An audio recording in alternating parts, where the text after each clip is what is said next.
Hello everyone, this is part 2. And part 1, I didn't say it was parts. I didn't know it would be long. So, okay, I'll try it.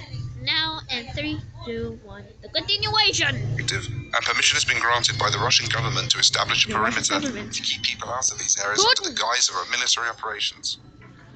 Should any organism displaying traits consistent with SCP-610 be sighted near this perimeter, then the established protocol requires it to be engaged at range with small arms until immobile, then dispatched using incendiary weapons and munitions from as great a distance as possible. What is the meaning of incendiary? Tell me in the comments! And tell me in the comments below, sorry. Any living thing coming in physical contact with an organism infected with SCP-610 is considered expendable and is to be immediately terminated and incinerated. Any persons coming within 3 meters of SCP-610 infected life are to immediately withdraw from the area, be isolated from the rest of their team, and subjected to medical examination using only remote techniques to determine if infection has occurred, and appropriate steps taken based on that determination. At present, the known infection vectors for SCP-610 spreads focused on physical contact. Drone movements within heavily infected areas have returned air samples containing minute particulate, which when exposed to organic compounds will result in the spread of SCP-610. The result of these particular tests have revealed that the most requires several days to manifest, if at all, with the exception of direct contact with exposed lung and liver tissue. These particular tests show a rapid rate of growth, which requires incineration of the testing environment no more than 24 hours after initial exposure, with even a 2-hour mishap risking a compromised facility event. Given that this kind of rapid growth only occurs in organic material existing outside the human body, this form of infection is currently considered a minor concern. These peculiarities have given rise to a series of questions regarding the possible origin of the infection in conjunction with the failed containment protocol remains a scorched earth policy at this time, and no concern for transmission via water or air at infection parameters exists, barring situational changes in the field.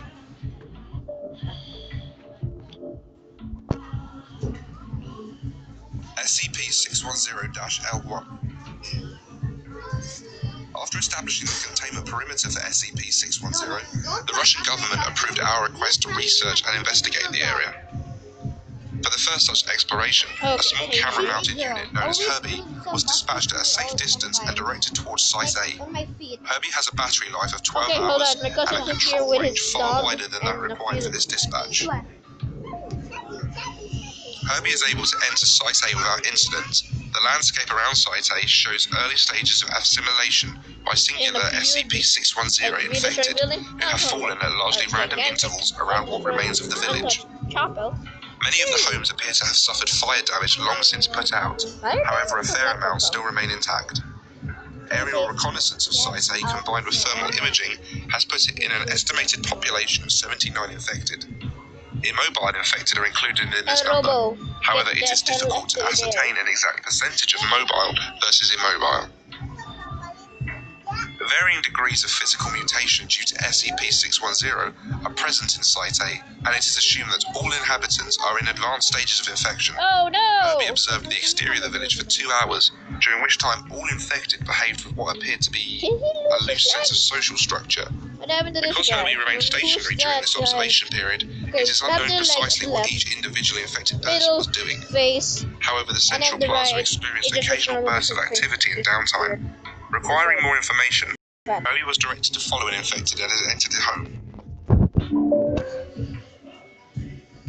There is a bumpy camera feed as Herbie scoots over the gravel behind the quickly shambling infected person. After entering the home, Herbie's camera was raised slowly as to not draw attention. This action was either unnoticed or ignored. The infected person is watched from the doorway as it hobbles around the home and stops at each of the other visible infected organisms. However, it appears to ignore the one under the table, which, while not immobile, does not leave that area. What this creature was before infection is unclear. Is it a dog? After lapping the table and repeating this procedure 3 times, the primary infected, known as Alpha, henceforward, stops at the bedridden infected known as Beta, and assaults it with furious punches. Beta is unable to leave the bed for unknown reasons, but is not completely immobile as it flails its arms in response to the beatings delivered by Alpha. After several sustained minutes of this beating, a piercing sound explodes